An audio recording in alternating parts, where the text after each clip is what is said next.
Hello friends, so welcome to this new lecture on how to calculate the electricity bill. Uh, basically इस lecture में या फिर इस discussion में इस वीडियो में जो इन्फॉर्मेटिव वीडियो है इसमें मैं आपको बताऊंगा कि बिना मीटर में रीडिंग देखे हम किस तरह से अपने घर का एक महीने का बिल कैलकुलेट कर सकते हैं या फिर एक दिन में कितना इलेक्ट्रिसिटी कंज्यूम हो रहा है वो कैलकुलेट कर सकते हैं। तो आइए हम देखते हैं किस तरह से हम इसको कैलकुलेट कर सकते हैं। तो इलेक्ट्रिसिटी बिल बेसिकली जो इलेक्ट्रिसिटी हम बिल पे करते हैं ये बिल पे करते हैं एनर्जी का। ठीक है, अब एनर्जी क्या होती है वो देखते हैं। अब इसमें जैसे हम आपने सुना होगा कि इतना यूनिट आपका बिल आया है, मतलब इतना यूनिट्स आपका कंज्यूम हुई है, जैसे 50 यूनिट कंज्यूम हुई है, 60 यूनिट कंज्यूम हुई, उसके हिसाब से आप बिल पे करते हो। तो सबसे पहले हम ये समझते हैं कि एक यूनिट का बेसिकली मतलब क्या है। तो 1 यूनिट ऑफ इलेक्ट्रिसिटी का मतलब होता है 1 किलोवाट आवर। ठीक है, तो ये किसकी यूनिट है, पावर की या एनर्जी की? तो आपको मैं बता दूं ये एनर्जी की यूनिट है। ठीक, आप बोलोगे कि किलोवाट, किलोवाट किसकी यूनिट है, पावर की यूनिट। अब और उसमें हमने आर का मल्टीप्लाई कर दिया, तो पावर की यूनिट में जब हम आर का मल्टीप्लाई कर देंगे, टाइम का मल्टीप्लाई कर देंगे, तो क्या हो जाएगा, एनर्जी हो जाएगा। आपने फॉर्मूला पढ़ रखा होगा, पावर इक्वल्स क्या होता है, एनर्जी अपॉन टाइम। ठीक है, तो एनर्जी बराबर क्या हो जाएगा, पावर मल्टीप्लाइड बाई टाइम।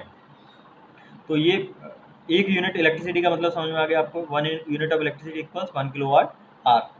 अब इसके बाद हम देखते हैं,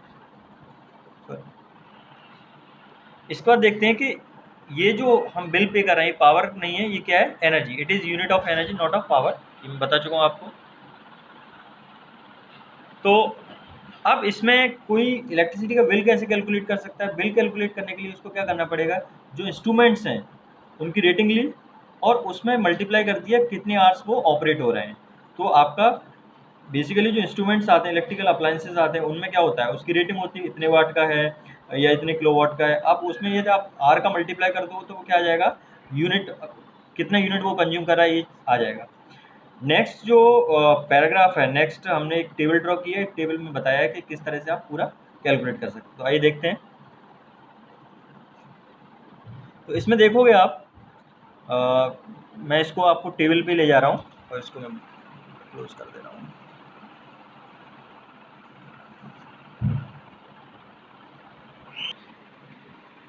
तो इस टेबल के हिसाब से देखते हैं। इस टेबल में बेसिकली कुछ दिए हुए हैं, जैसे देखिए, तो इस टेबल में देखते हैं। इस टेबल में आप देखोगे तो मैंने एक अप्लायंसेस की लिस्ट ले रखी है। यहाँ पे आप देखोगे क्या क्या अप्लायंसेस हैं। सीलिंग फैन है, रेफ्रिजरेटर है, CFL है, ट्यूबलाइट है, इलेक्ट्रिक आयरन है, एयर कंडीशनिंग है, AC है ना। तो ये सारे अप्लायंसेस हैं किसी घर में, और इन अप्लायंसेस की मैंने क्वांटिटी भी ले रखी है। यदि आप दूसरा कॉलम देखोगे तो दूसरे कॉलम में, ये जो कॉलम है ये वाला, इसमें इसकी क्वांटिटी दे रखी है। यदि आप देखो, सीलिंग फैन 2 है, रेफ्रिजरेटर 1 है, CFL 4 है, ट्यूबलाइट 2 है, इलेक्ट्रिक आयरन 1 है और AC 1 है। तो इसके बाद आप देखेंगे इसका पावर रेटिंग है। ठीक है, थर्ड कॉलम यदि आप देखोगे तो थर्ड कॉलम में हर का पावर रेटिंग दे रखा है। सीलिंग फैन जनरली जो ऑपरेट होते हैं वो 60 टू 80 वाट के बीच में ऑपरेट होते हैं। मैंने ऑन एवरेज 60 वाट ले लिया है। फ्रिज, जैसे यदि मैं 200 लीटर 220 लीटर के फ्रिज की बात करूँ तो वो करीब 150 वाट इलेक्ट्रिसिटी कंज्यूम करता है। तो मैंने यहाँ पे उसका 150 वाट लिख रखा है। यदि आप CFL देखेंगे तो CFL का मैंने 40 वाट की CFL है। ट्यूबलाइट 60 टू 80 वाट कंज्यूम करती है। तो ये मैंने थर्ड कॉलम में सारे देख रहे हैं। इलेक्ट्रिक आयरन जो प्रेस होती है आपकी, वो करीब 800 वाट से लेकर 1500 वाट तक इलेक्ट्रिसिटी कंज्यूम करती है। और AC है ना, मैंने मान लिया है कि आपका 1.5 टन का AC है तो करीब 1.5 किलो वाट इलेक्ट्रिसिटी कंज्यूम करता है। 1.5 किलो वाट का मतलब होगा 1500 वाट।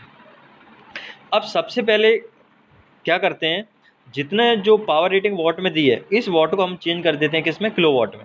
तो सीधा सा एक बहुत आसान चीज़ है, वाट को किलो वाट में कैसे चेंज कर सकते हैं, 1000 से हम डिवाइड करके। तो हमने चौथे जो अगला कॉलम है, चौथा कॉलम है जिसमें पावर रेटिंग किलो वाट में दे रखी है, तो आप देखो ये निकाला है।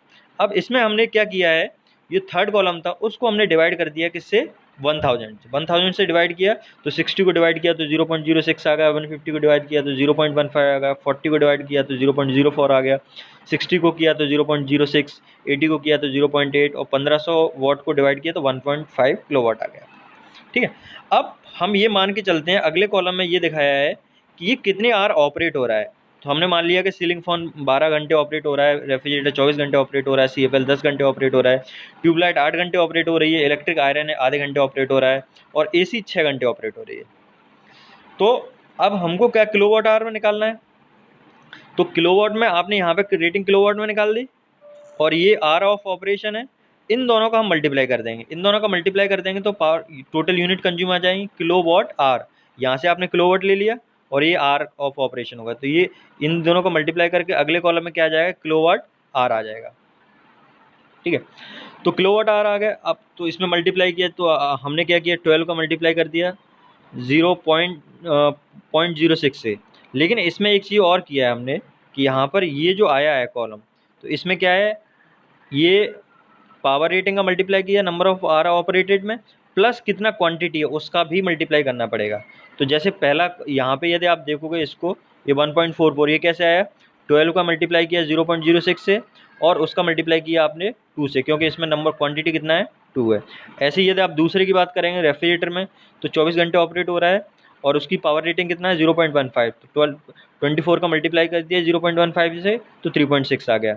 ऐसे CFL है, तो CFL आपका कितना 4 है, तो 4 पहले 0.04 का मल्टीप्लाई 10 से किया, फिर जो भी आएगा उसका मल्टीप्लाई 4 से किया, यहाँ पे आप देख सकते हो ना ये। इसके बाद ऐसे ट्यूबलाइट का कर दिया आपने।